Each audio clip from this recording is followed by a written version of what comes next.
नमस्कार। शुरुआत करते हैं आज की बड़ी खबर के साथ। शपथ ग्रहण के बाद सीएम पुष्कर सिंह धामी ने अपनी पहली कैबिनेट मीटिंग बुलाई है। कैबिनेट मीटिंग आज रात 8 बजे सचिवालय में बुलाई गई है, जिसमें कई मामलों पर चर्चा की जा सकती है। हालांकि अभी कई मंत्री बीजापुर गेस्ट हाउस में ही हैं, लेकिन ये बड़ी जानकारी, बड़ा अपडेट आया है कि आज कैबिनेट की पहली बैठक बुलाई गई है। ठीक 8 बजे सचिवालय में ये बैठक बुलाई गई है, जिसमें कई मामलों पर चर्चा की जा सकती है। हालांकि कौन से मुद्दे होंगे जो बैठक में रखे जाएंगे, जिन पर चर्चा होगी, वो अभी तक साफ नहीं है। और देहरादून से हमारे सहयोगी भारती सकलानी इस वक्त लाइव हमारे साथ जुड़ चुके हैं, जो कि बीजापुर गेस्ट हाउस के बाहर ही मौजूद हैं। भारती, क्या जानकारी, क्या अपडेट है बैठक के बारे में? देखिए, 8 बजे मीटिंग शुरू होगी सचिवालय में और अब जो है वो मंत्री अभी तक सब यहाँ बीजापुर गेस्ट हाउस में मौजूद थे और यहाँ पर काफ़ी हलचल तेज थी। लेकिन अब आप देखिए, अरविंद पांडे यहाँ से निकलते हुए नजर आ रहे हैं। सब लोग सचिवालय का यहाँ पर ये रुख करेंगे और मंत्रियों के धीरे धीरे निकलने का सिलसिला जो है वो यहाँ पर शुरू हो गया है। लेकिन सीएम पुष्कर सिंह धामी अभी भी अंदर ही हैं और ये अंदर की तस्वीरें हम आपको दिखा रहे हैं।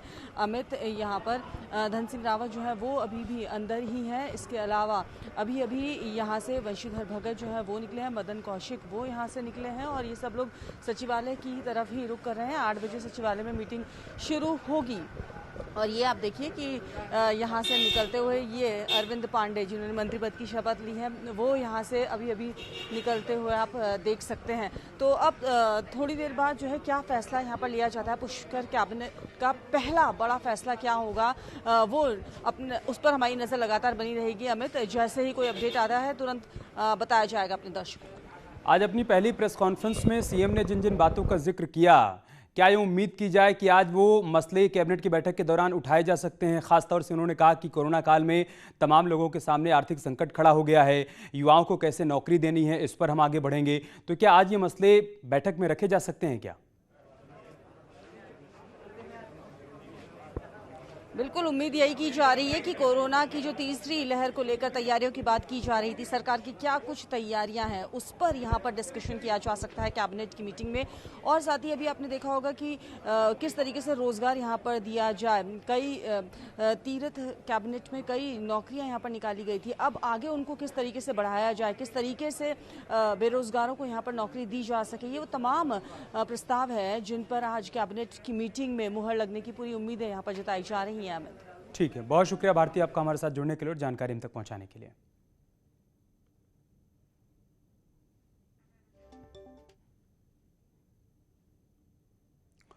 तो पुष्कर सिंह धामी उत्तराखंड के 11वें मुख्यमंत्री बन गए हैं। आज राजभवन में राज्यपाल बेबी रानी मौर्य ने उन्हें पद और गोपनीयता की शपथ दिलाई है। पुष्कर सिंह धामी के साथ 11 विधायकों ने भी मंत्री पद की शपथ ली। सभी 11 मंत्री तीरथ सरकार में शामिल थे, मतलब सिर्फ मुख्यमंत्री ही बदले हैं, मंत्रिमंडल नहीं बदला है। सभी 11 मंत्री कैबिनेट स्तर के हैं। मंत्रिमंडल में अब कोई भी राज्य मंत्री नहीं है। मैं पुष्कर सिंह धामी ईश्वर की शपथ लेता हूं कि मैं विधि द्वारा स्थापित भारत के संविधान के प्रति।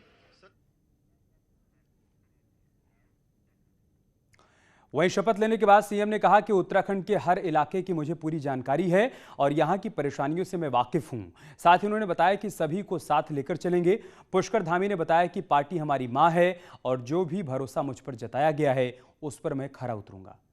देश के अंदर मैं इस कोने कोने से वाकिफ हूँ। मैं यहाँ की भौगोलिक परिस्थिति से जानता हूँ। मैं एक सैनिक परिवार में पैदा हुआ हूँ। पिथौरागढ़ में सीमांत क्षेत्र में मैंने वहाँ पर कक्षा 5 तक की पढ़ाई की है और उसके बाद मैंने जो है खटीमा, जो कि भारत नेपाल सीमा पर क्षेत्र है, वो मेरी कर्मस्थली रही है। इसके अलावा नौजवानों युवाओं के बीच में लगातार घूमता रहा हूं, इसलिए यहाँ की समस्याओं को भली भांति जानता हूं। उन समस्याओं को समाधान के लिए लोगों के बीच में जाऊंगा। हमारी सरकार जनता के द्वार तक जाएगी। मैं आयु में छोटा हूं और चूंकि सब बड़े अनुभवी हैं, सब मेरे वरिष्ठ हैं, लेकिन मेरी पार्टी जो मेरी माँ है, जिसने मुझे सेवा करने का अवसर प्रदान किया है, तो मेरी जिम्मेदारी बनती है कि मैं अपने सबको, बड़ों को आदरपूर्वक, अपने छोटों को स्नेहपूर्वक, सबको साथ में लूं, पार्टी का और प्रदेश का काम को आगे बढ़ाऊं। नौजवानों की, युवाओं की बहुत मेरे से अपेक्षा है, उनकी बड़ी आशा और विश्वास भी है और मेरी पार्टी का भी मेरे से बहुत अपेक्षा है। मैं उनकी, अपने नौजवानों को, युवाओं की और साथ में मेरे पार्टी के राष्ट्रीय नेतृत्व और प्रदेश नेतृत्व उनकी सब उम्मीदों पर खरा उतरूंगा, उसके लिए अपने प्राणों प्राणों से काम करूंगा। सीएम पुष्कर धामी के साथ बंशीधर भगत, बिशन सिंह चुफाल, गणेश जोशी और सतपाल महाराज ने भी शपथ ली। शपथ लेता हूं कि मैं विधि द्वारा स्थापित भारत के संविधान के प्रति सच्ची श्रद्धा। इसके अलावा अरविंद पांडे, सुबोध उनियाल, हरक सिंह रावत और यशपाल आर्य ने भी मंत्री पद की शपथ ली। ईश्वर की शपथ लेता हूं कि मैं विधि द्वारा स्थापित भारत के संविधान के प्रति सच्ची श्रद्धा और निष्ठा रखूंगा। इस बार धामी कैबिनेट में कोई भी राज्य मंत्री नहीं बना है। पिछली बार राज्य मंत्री रहे धन सिंह रावत और रेखा आर्य और साथ ही स्वामी यतीश्वरानंद को भी कैबिनेट मंत्री बनाया गया है, जिन्होंने आज शपथ ली।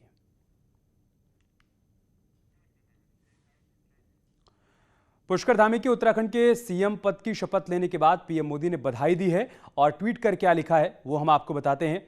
पीएम ने लिखा है, उत्तराखंड की प्रगति और समृद्धि की दिशा में काम करने वाली इस टीम को शुभकामनाएं।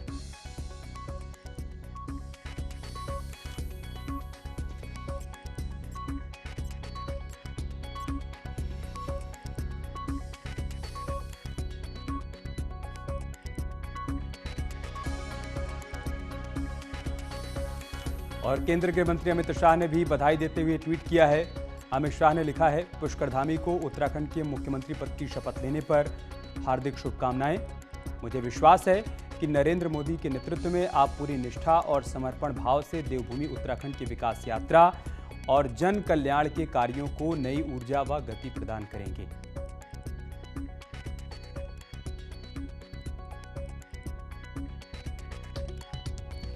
वहीं बीजेपी के राष्ट्रीय अध्यक्ष जेपी नड्डा ने भी पुष्कर धामी को बधाई दी है।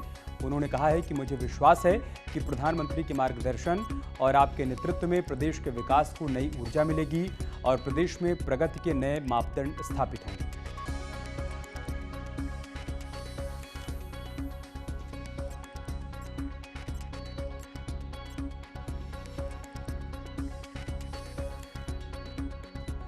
यूपी के सीएम योगी आदित्यनाथ ने पुष्कर सिंह धामी को बधाई देते हुए ट्वीट किया है कि देवभूमि उत्तराखंड के मुख्यमंत्री पद की शपथ लेने पर पुष्कर सिंह धामी को अनंत बधाई एवं शुभकामनाएं। पूर्ण विश्वास है कि आदरणीय प्रधानमंत्री जी के मार्गदर्शन और आपके नेतृत्व में उत्तराखंड सर्वांगीण विकास के नित नए मानक स्थापित करेगा। आपके उज्जवल कार्यकाल के लिए मंगल कामनाएं।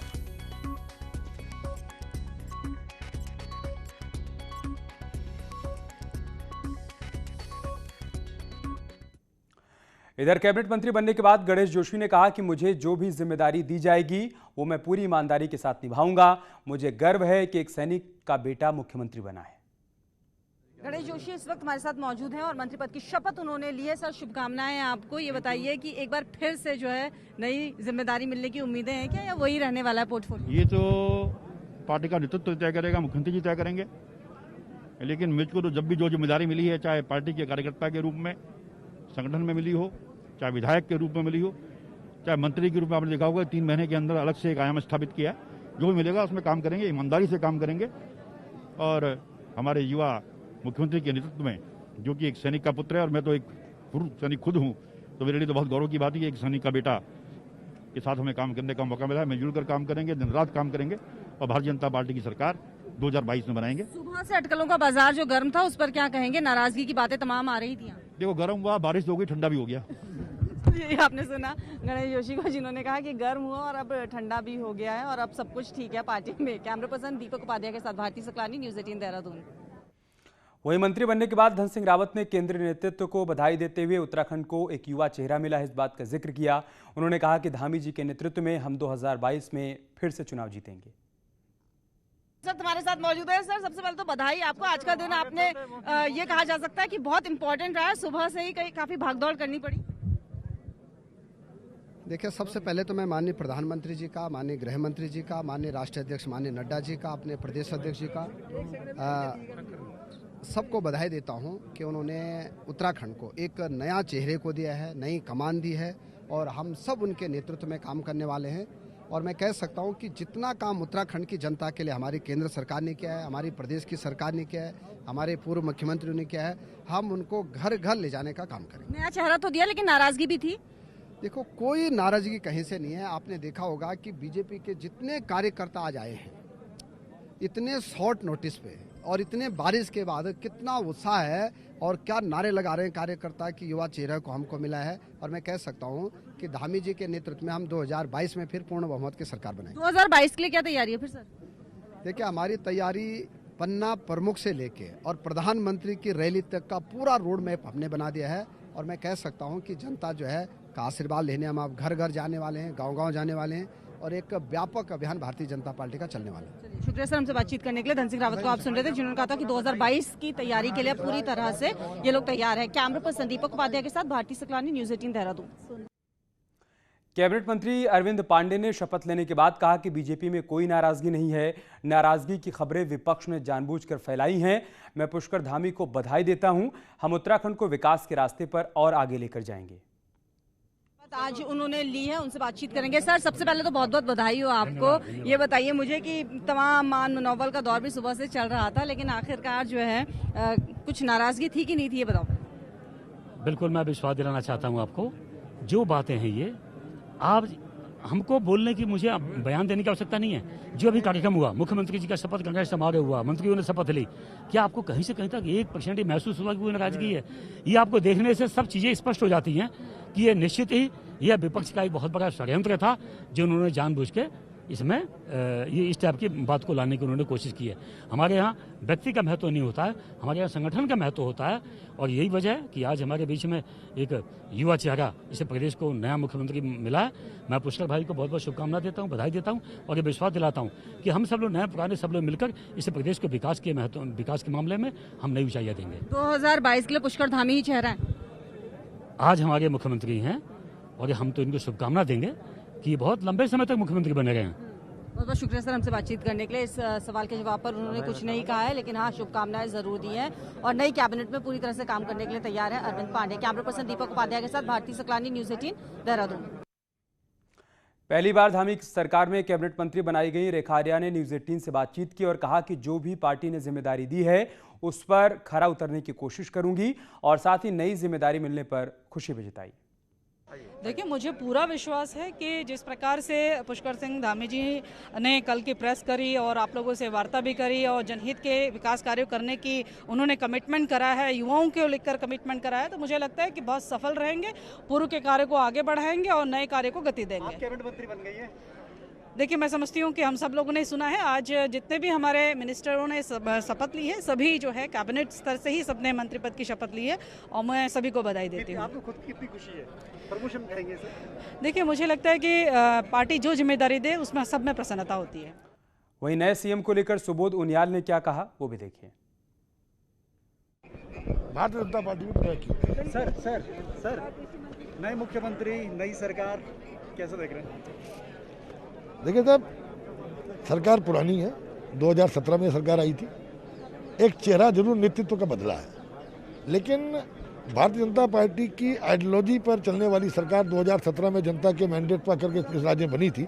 आज भी वही सरकार अस्तित्व में है और जो रोड मैप 2017 में जीतने के बाद बना था, उसी रोड मैप पे चाहे वो त्रिवेंद्र सिंह जी के नेतृत्व में हो, चाहे तीरथ सिंह जी के हो, चाहे पुष्कर सिंह जी के हो, उसी रोड मैप पर हम लोग आगे बढ़ रहे हैं। इसलिए भारतीय जनता पार्टी की नीतियों का क्रियान्वयन हम लोगों का रहेगा। वहीं नैनीताल से बीजेपी सांसद अजय भट्ट ने पुष्कर धामी के सीएम बनाए जाने को ऐतिहासिक चयन बताया। धामी के सीएम बनने पर युवाओं में खुशी है। बेहद खुशी है। आपने युवाओं में उत्साह देखा है, किस तरह से नारे लगा रहे थे। आम जन खुश है, बिल्कुल सही निर्णय है नेतृत्व का। विधायकों ने जो विधान मंडल दल में चयन किया है, ऐतिहासिक चयन हुआ है। वहीं पुष्कर सिंह धामी के मुख्यमंत्री पद की शपथ लेने के बाद देहरादून में भी बीजेपी कार्यकर्ताओं ने जमकर पटाखे फोड़े और जश्न मनाया।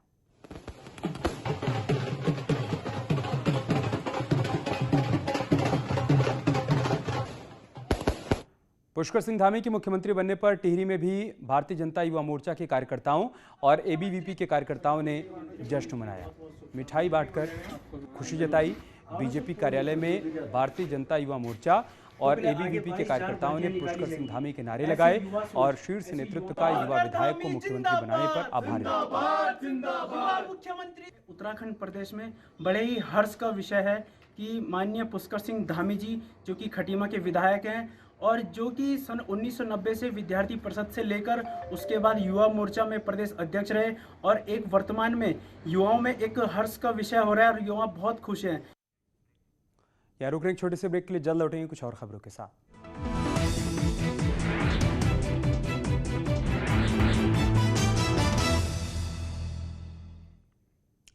और अब खबर कोटद्वार से, जहां पर कौड़िया के पास रामपुर मोहल्ले में एक साथ 17 परिवारों से लाखों रुपए की ठगी का मामला सामने आया है। बताया जा रहा है कि बर्तन बेचने वाली एक महिला द्वारा पहले मोहल्ले की महिलाओं को लालच दिया गया और फिर उनसे लाखों की ठगी की गई। हालांकि ठगी का शिकार हुई महिलाओं का दावा है कि बर्तन बेचने आई महिला ने उन सब के ऊपर जादू टोना कर उनसे ठगी की है। वहीं अब पुलिस पूरे मामले की पड़ताल कर रही है। पहले तो आई 2 दिन आई, वे लालच देती रही, बर्तनों का लालच देखा और ला के देती रही वो। फिर तीसरे दिन आई वो, तीसरे दिन गले का भी मंगलसूत्र, पायल भी, अंगूठी भी सब ले गए। नई टिहरी में पानी की पुरानी लाइन आए दिन खराब होने के चलते लोगों के साथ जल संस्थान के लिए भी मुसीबत बनी हुई है। टिहरी झील से नई टिहरी शहर तक बिछी इस पाइपलाइन में अक्सर पानी की सप्लाई ठप हो जाती है और जल संस्थान के पास कोई वैकल्पिक व्यवस्था न होने से लोगों को पानी की समस्या से जूझना पड़ता है। हालांकि अधिकारियों का दावा है कि टैंकरों से पानी की आपूर्ति की जाएगी। लगातार गर्मी और उमस से जूझ रहे ऋषिकेश और आसपास के इलाकों में झमाझम बारिश से लोगों को राहत मिली है। आपको बता दें कि ऋषिकेश का तापमान 35 से 40 डिग्री तक पहुंच चुका था, लेकिन मानसून की दस्तक और बारिश ने गर्मी और उमस से लोगों को राहत दी। और चलिए इसके साथ इस बुलेटिन में इतना ही। खबरें जारी हैं, आप बने रहिए हमारे साथ। नमस्कार।